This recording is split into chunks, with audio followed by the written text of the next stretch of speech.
আসসালামু আলাইকুম। এখন আছি একটি ফাউমি মুরগির খামারে।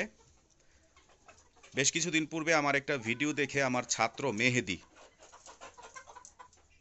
মেহেদি কিছু ফাউমি মুরগি এনেছিল, যেগুলোর বয়স ছিল ৪২ দিন থেকে ৪৫ দিনের মধ্যে। এখন এই মুরগিগুলোর বয়স হয়েছে প্রায় ৯০ দিনের মতো। এখন এগুলোর ওজন এসেছে, যেগুলো মোরগ, নিয়ার অ্যাবাউট ১.৫ কেজি প্লাস, এবং যেগুলো মুরগি এগুলোর ওজন এসেছে ৯০০ গ্রাম বা ১,০০০ কেজি। আলহামদুলিল্লাহ, দ্রুত বর্ধনশীল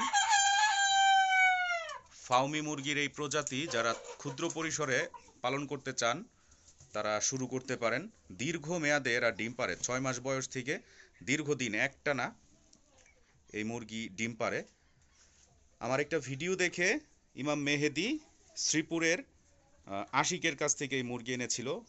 প্রথমে আশিক কিছু মুরগি দিয়ে যায় এবং পরবর্তীতে সে আবার মেহেদি তার কাছ থেকে যে নিয়েও আসে। একেবারে খুবই ছোট্ট একটা পরিসরে খুব সুন্দরভাবে। রোগ প্রতিরোধ ক্ষমতাও ভালো এই মুরগিগুলো, দেশি মুরগির মতোই রোগ প্রতিরোধ ক্ষমতা ভালো।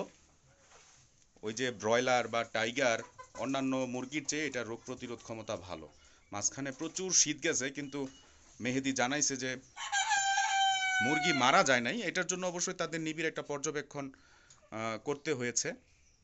আলহামদুলিল্লাহ, কি এর মাঝখানে প্রচুর শীতে ঠান্ডা লেগেছিল, হ্যাঁ, হাঁচি কাশি ছিল, কিন্তু আলহামদুলিল্লাহ এগুলো রোগ প্রতিরোধ ক্ষমতা ভালো থাকায় মুরগি মারা যায়নি। আলহামদুলিল্লাহ, সবাই দোয়া করবেন।